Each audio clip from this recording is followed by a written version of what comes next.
Hey, and welcome back to the channel. If you're new here, my name is Liz, anti-capitalist entrepreneur and business coach. And today's video is all about feedback.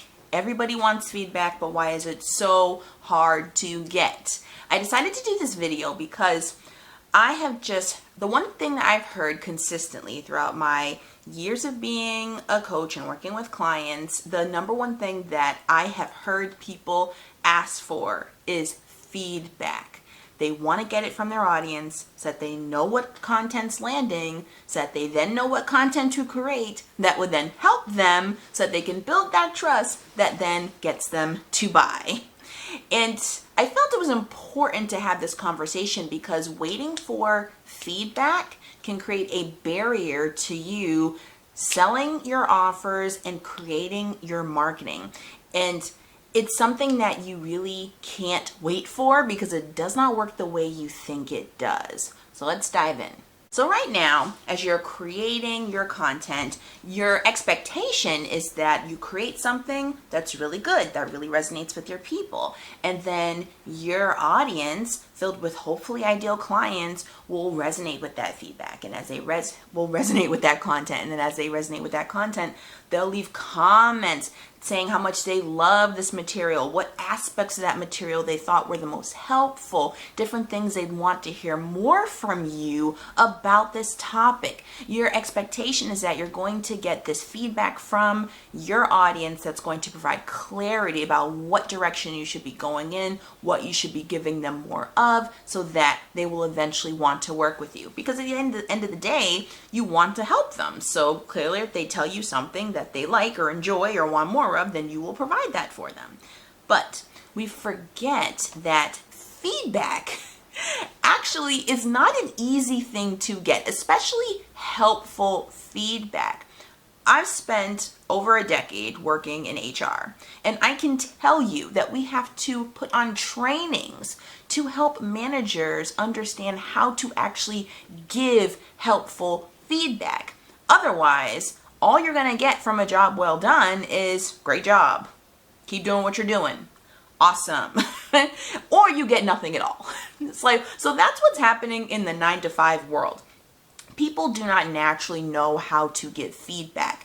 It's not something that we think on how to do. Like, usually we just think a thumbs up is okay and that communicates everything, but it doesn't. And so if we're struggling with this in 9-to-5 jobs where managers are actually being paid to train people to help them to improve, to increase their performance, to increase a bottom line, like if that's a problem even in the capitalist machine, it's definitely going to be an issue if you're just looking for people to give helpful feedback freely, because they don't know that that's something that you actually want. And even if they did know, like in order to give actually helpful feedback that you can take action on, most people need to get trained on how to do that. So your usual everyday folks on the internet are not going to be able to give you what you want. So expecting it from them is going to create a big barrier for you in your business. Especially because helpful feedback actually requires effort. It requires some thought to actually pinpoint what aspect of what was done was actually helpful and then communicate why it was helpful for that person. It's a lot of effort. It really does take intentional thought. So you have to meet people where they are first. So meeting them where they are, if they're in a place where they don't know how to give helpful feedback, and also it takes a lot of effort and they're not even being compensated to provide that effort, you have to meet them where they are. And that comes by you asking them specific questions about the topics that you're working with, specific open-ended questions that help you to pull that feedback from them. You have to, because otherwise you're just not going to get it. That's why in the offer code, I emphasize showing you how to develop the skill of asking these story building questions so that you know how to pull, you know where to pull, you know what trails to follow. If you don't, then you're just going to get some really random information. And this takes effort. However, it requires you, the person that you're asking the questions to actually think about the answers that they're providing you. I would compensate people for these conversations, or at least offer to. Some people would say, oh no, it's not a problem. But I would at least offer like something in exchange to show that I value their time and the energy they're spending with me, because I'm making them think. And this is also why you're probably noticing that when you do ask questions, for instance, through polls, through surveys on social media or on your email list, wherever, that you're not getting many responses, if any at all. And it's not because people don't care about you or your topic or anything like that necessarily. It's often because people will disqualify themselves and their experiences so quickly. They will look at your question and think to themselves, oh, I don't think I have the helpful enough experience to share with them, or I'm just a unique, my situation is so different and so complicated, like it's not going to be helpful, it's going to mess up all their data. That's what everyone thinks and feels. Even when I would have my market research conversations with the people that I met with to talk about, to build the In the Moment Reels workshop, every single one of them said to me, I don't know if this is helpful, or I hope this is helpful. I hope you can use this. I'm probably just rambling. I know this isn't useful. Every single one of them said that, even though every single one of them were telling me the exact same thing. And there was a clear pattern emerging that showed clearly what they wanted from a program. You have to be willing to have one-on-one conversations with people, because if not, if you don't speak directly to a person, they will often disqualify themselves and their experience, even though there are so many helpful and valuable gems in what they have to say. And this process does take time. I mean, you definitely want to look for patterns to see where the connecting dots are. That's why in my program, The Offer Code, it's 3 months long, so that you have time to be able to meet with at least 3 people to develop and see the pattern that is emerging. So it's a process. It involves having conversations, getting to know people. That is where you get the most helpful feedback. Being able to ask those specific questions, those story building questions, but also being able to ask them in one-on-one conversations where you can follow threads, where you can ask follow-up questions, where you know where to dig and what to look for. And then in the offer code, I help you categorize it. Another reason why avoiding one-on-one conversations and asking these questions is not a good idea is because another go-to thing that you're doing to try and get the feedback that you want is asking these generic open-ended questions and throwing them out into the ether. And they don't work because our go-to questions are often, let me know what you want to hear from me next, or let me know what topics interest you, or let me know what you'd like to see from me, or let me know what you want to see in this program. People don't know what they want. They do not know what they want. Now, let me explain. So when it comes to an actual problem that someone's dealing with, if they are looking for a solution to an issue, people are often symptom aware, not necessarily problem aware. That means that when they speak to you about what it is that they're doing and what it is that they're struggling with, they're going to speak to you from the different symptoms that they're experiencing. They're not going to dig into like the root issue, because they don't know what the root issue actually is. They're stuck in a negative feedback loop where they keep doing the same things and experiencing the same result over and over again. And that's what leads to this cycle of frustration and not being able to move forward.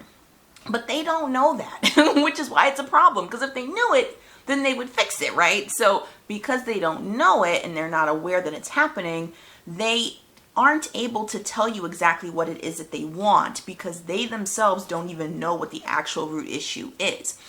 That's why, so for instance, when I was first starting out my business, I had a YouTube membership, and when I spoke to people and just asked the generic things of like, oh, well, what do you want to see from me? This, that, and the third.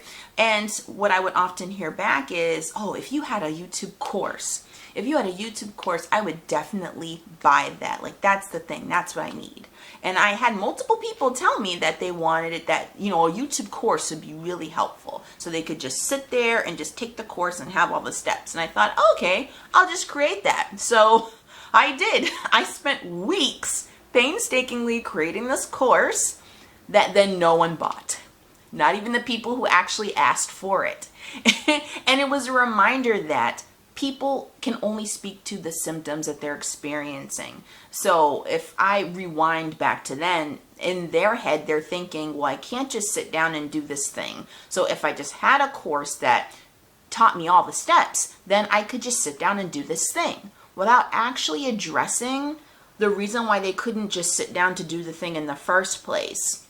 So what they're telling you are temporary strategies that they think will be helpful versus actually sharing what it is that they truly want. So when you ask generic questions like, well, tell me what you want. Tell me what you want. Some people might say something that they truly think they want in the moment to try to help you out, but it may not be, it most likely will not be what they actually want, which means that they won't actually purchase the thing that you then create because of what they said to you, or watch that content.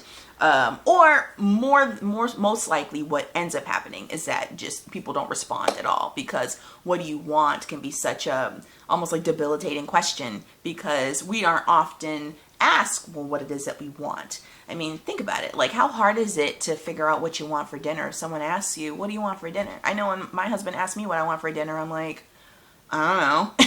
Something as simple as that. So, you know, it's a hard question to answer in general. So 9 times out of 10, no one's going to respond to it. And it's not because of you as a person or you as a business owner or your topic that you want to help people with.